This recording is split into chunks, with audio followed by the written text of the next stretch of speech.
బాబాయ్ చలికాలం వచ్చేసింది, అందుకని రూమ్లోనే ఉన్నా. బాబాలే చల్లేస్తుంది.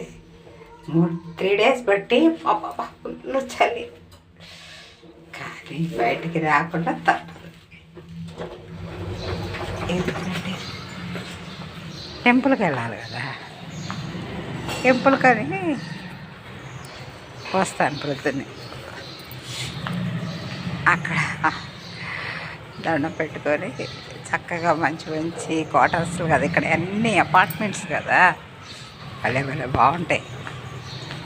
అందరినీ గుళ్ళో పరిచయం చేసుకొని సరదాగా అప్పుడప్పుడు ఆ క్వార్టర్స్ ఆ అపార్ట్మెంట్స్లోకి వెళ్తుంటా. వెళ్ళి ఆ పార్కుల్లో మండపాల దగ్గర కూర్చొని వీడియోలు చేస్తుంటా. ఎందుకంటే ఆడమంది అమ్మాయినే పెట్టదని సామెత ఉంది కదా, మరి ఆ సామెతలన్నీ ఊరికే వచ్చినాయా?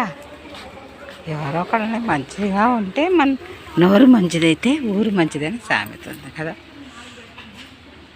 అవును కదా, ఆ సామెత ప్రకారం నేను అందరినీ మంచిగా పలకరిస్తాను. నన్ను చూడంగానే నా కోసం కాదు, నేను చేసుకునే మేకప్, నేను వేసుకునే జ్యువెలరీ అన్నీ కరెక్ట్గా చూడవచ్చు కాదని నేను పలకరించగానే పలికి నా కళ్ళు మొత్తం చూసి నన్నంతా కనిపెడతారు. మీకు ఎంత ఓపిక ఉంది రాణి గారు, మీరు ఎలా చేస్తారు, అలా చేసుకోగలుగుతారు. నేను జీవితకాలం కష్టపడ్డాను, సుఖపడ్డాను, ఎన్నో రకాలుగా నా జీవితం అయిపోయింది. ఇప్పుడుంది కొద్ది టైమే కాబట్టి నేను 4:20కి లేస్తాను. లేచి అప్పటి నుంచి స్నానపానాదులు ముగించుకొని నేను అలంకారం చేసుకొని 5:30, 6కి అమ్మవారి టెంపుల్కి వస్తాను. సరేనా? వచ్చిన దగ్గర నుంచి అందరినీ పలకరిస్తాను. అమ్మవారితో అయ్యవారితో అయిపోయిన తర్వాత కాసేపు కూర్చొని అక్కడ ఒక కీర్తన నా సొంతంగా రాసుకొని స్వామివారికి సమర్పిస్తాను. అమ్మవారికి లేకపోతే ఇక చిన్నగా ఉన్న వాళ్ళతో కబుర్లు చెప్పుకుంటూ ఉంటాను. కొంచెం పరిచయం అయితే మన వాళ్ళ సంగతి తెలిసింది. ఆడవాళ్ళం మనం, బోళా మనుషులు, అంటే శంకరుడి తాలూకు మనుషులు మనం, బోళా వాళ్ళం.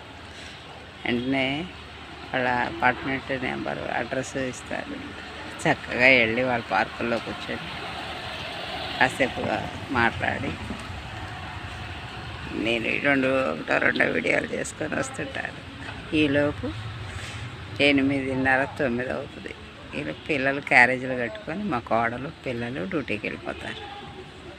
ఇక అప్పుడు అంకులు నేను కూర్చొని టిఫిన్ చేసి పిచ్చాపాటి కబుర్లు చెప్పుకొని పడుకుంటారు. ఇక అప్పుడు పడుకుంటే 1:30, 2 గంటల దాకా నాకు మేలుకు ఉండదు, నిద్రపోతూనే ఉంటాను. మళ్ళీ ఫోన్ చేసి మళ్ళీ పడుకుంటే మళ్ళీ 6కి లేస్తాను. అప్పుడు లేచి ఇల్లు వాకిలి చిమ్మి, ఎందుకంటే కోడలు లేదు కదా, పని అమ్మాయి లేటుగా వస్తానే నేనే ముందు వాకిలి చేస్తాను.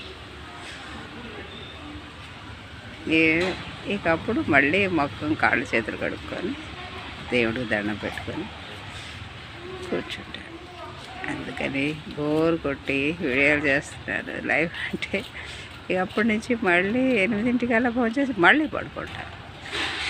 ఈ డ్యూటీ కాదని అప్పుడప్పుడు పొద్దున్నే బయటకు, పొద్దునైతే చక్కగా అలంకారం చేసుకోవచ్చు కదా, పొద్దున్నే అలంకారం చేసుకొని చక్కగా బయటకు వచ్చి అందరితో కాసేపు కబుర్లాడి ఇంటికి.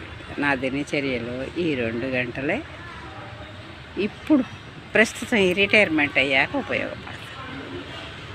ఏంటి 4 గంటల నుంచి 9 గంటల వరకు ఏదో ఒకటి నాకు తెలిసింది, నా చేతనైంది. ఇంతకుముందు చేసుకునేదాన్ని, ఇప్పుడు మీకు చెప్తున్నాను. ఎందుకంటే మీరు కూడా ఇంట్లో విషయాలని పట్టించుకోమాకండి. మనకెందుకు, ఎంత పట్టించుకున్నా దబిక్కినా మనం చెప్తాము, కానీ వాళ్ళు ఏమంటారు, సాధిస్తుంది అంటారు. మనం చెప్తాం ఎందుకంటే మన బాధ్యతలు మనకు తెలుసు కాబట్టి మనం చెప్తాం, కానీ వాళ్ళు సాధింపు అనుకుంటారు. కాబట్టి ఈ చెప్పుడు వద్దు, ఆ సాధింపుడు వద్దు. ఆ కాసేపు వాళ్ళు బయటికి వెళ్ళే వరకు మనం కూడా మన సొంతానికి ఏదన్నా కాస్త కాలక్షేపం చేసుకున్నాం అనుకోండి, మనకు హాయిగా మనశ్శాంతిగా ప్రశాంతంగా. ఉమ్మడి కుటుంబాల్లో ఎన్నో జాగ్రత్తలు పాటించాలి. ఎందుకంటే మా నాన్నగారు నాకు చెప్పాను కదా, చావైనా బ్రతికైనా అత్తగారికి పనేనమ్మా, నువ్వెప్పుడు తొందరపడి మేము పిలవక ముందే మా ఇంటికి రాకూడదు, మీ ఇంట్లోనే ఉండాలి అని. మా నాన్న మా ఇల్లు మీ ఇల్లు అని సంబోధించి నాకు చెప్పారు. ఎందుకంటే పుట్టుకతోనే అక్కడ మనిషే ఆడపిల్ల, అక్కడ మనిషే కాబట్టి అక్కడ సాంప్రదాయబద్ధంగా ఉండాలని పొట్టు పూలు గాజులు అన్నీ వేసి ఉన్నోళ్ళైనా లేని వాళ్ళైనా వాళ్ళకి తాతో తగ్గట్టుగా పెంచుకుంటారు ఆడపిల్లలు. ఇదివరకు అయితే 10-12 ఏళ్ళే, కొన్ని రోజుల తర్వాత 18కి వచ్చారు. ఇప్పుడు మేమైతే మా పాపకి 22కే చేసాం.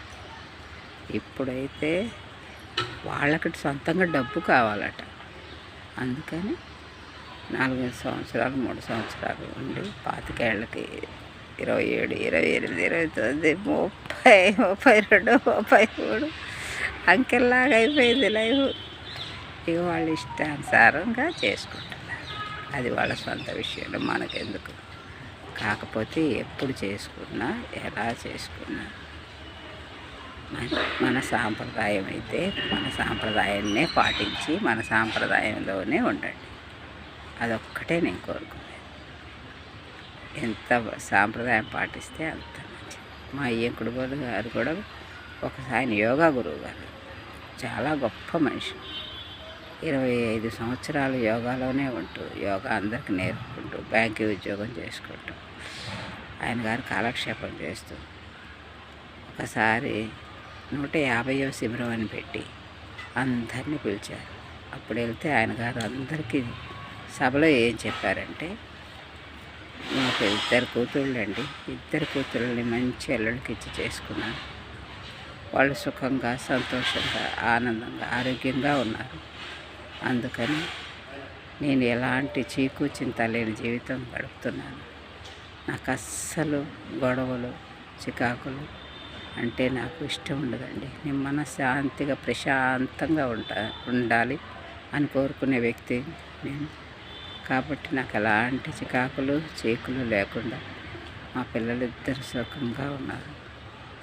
అందుకు కారణం అయ్యంకుడు ఏపరాలు, మా అల్లుడు గారు, మా మనవాళ్ళు అని చెప్పారు. అది నా జీవితంలో మా నాన్నగారు కనుక ఎలా చెప్పారు, నువ్వు ఎక్కడుంటావో అక్కడే నీ ఇల్లని, అది నా మనసులో ముద్రించుకో. ఎలాంటి కష్టమైన నష్టమైన నా ద్వారా నేను ఆయనకి తెలియపరచకూడదు. ఇంట్లో కోడల గురించి ఏదొచ్చినా కొడుకు గురించి ఏదొచ్చినా భూదేవి తల్లిని గుర్తు తెచ్చుకుంటారేమో. జలుబు చేయగానే కాండ్రిచ్చి ఊస్తాం, చీత్తాం, చిమ్ముతాం. అయినా ఆ తల్లి మనకి ఏమిస్తుంది? ప్రకృతినిస్తుంది. చక్కటి మొక్కలు పూలు ఆహారం తినే బంగారాలు అన్నీ ఇస్తుంది. అని చేదరించుకోదు. అన్నీ చీదిన వాళ్ళకి చేదన వాళ్ళకి కూసిన వాళ్ళకి ఊయిన అన్నీ ఇస్తుంది కదా. అలాగే మా ఇంట్లో ఎన్నో గొడవలు జరుగుతూ ఉంటాయి. ఎందుకంటే వాళ్ళ సుఖ సంతోషాలకు నేనేమన్నా అడ్డమేమన్నా. నేను చాలా దూరంగా ఉంటా. అయినా ఉన్న కొద్దిసేపట్లో కూడా కొద్దిగా వస్తుంటాయి. అవన్నీ నేను పట్టించుకోను. నేను భూదేవిని శ్రీదేవిని కాదు, భూదేవిని అనుకుంటా. సిరి సంపదల్లో శ్రీదేవినే, ఓర్పులో భూదేవిలాగా ఉండాలనుకుంటా. ఎందుకంటే నా భర్త నా కొడుకు సన్నిధిలోనే ఉండాలని నా కోరిక. ఆయన ఇప్పుడు ఆరోగ్యం బాగోక ఆయన సపోర్ట్ ఉంటే కానీ నడవలేని పరిస్థితిలో ఉన్నారు.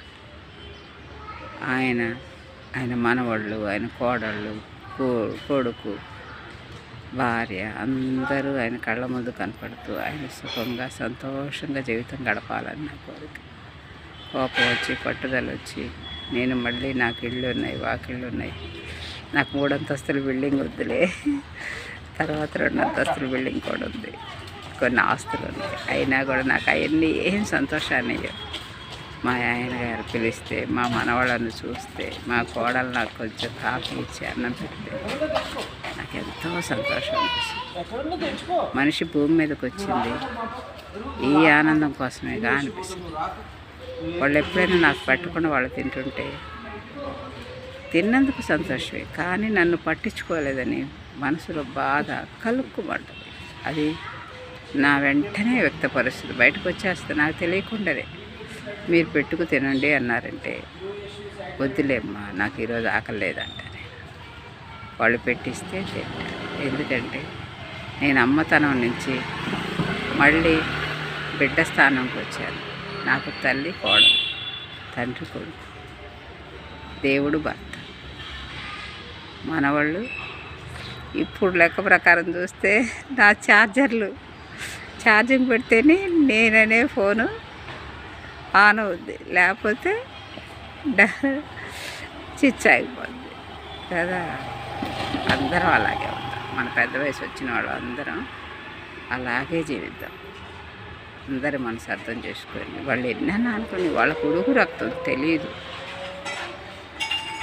మనమే అన్నీ అర్థం చేసుకొని సైలెంట్గా ఉండాలి. ఓకేనా? బాగుందా? కొన్ని మాటలే కైనా గొప్ప మాటలు. ఇవన్నీ నేను మాట్లాడేవి కాదు, నాకు అమ్మవారు అందిస్తేనే నేను పలకగలను కదా. వాణి నాలుక మీద ఉంటుందంట, ఎలాగో చెప్పనా? ఓంకారములో వెలసి తినే బ్రహ్మనాల్కపై నిలచి తినేనే. ఓంకారములో వెలసి తినే బ్రహ్మనాల్కపై నిలచి తినేనే. కవుల కలములో వెలసి తినే గాయపు గళముల నిలచి తినేనే. కవుల కలములో వెలసి తినే గాయపు గళముల నిలచి తినే. గానము నేనే, ప్రాణము నేనే, గానము నేనే, ప్రాణము నేనే, మానవ జగతికి ప్రగతిని నేనే, చదువుల తల్లిని నేనే. అవునే, చదువుల తల్లిని నేనే. చూసావా? విన్నారుగా? అది అమ్మ నాలుగు మీద ఉంటుంది. ఆమె కటాక్షం ఉంటేనే నేను మీతో మాట్లాడిన, ఆమె కీర్తనలు సంకీర్తనలు చేసిన. ఓకేనా? బాగుందా? Like and subscribe, share. Bye bye.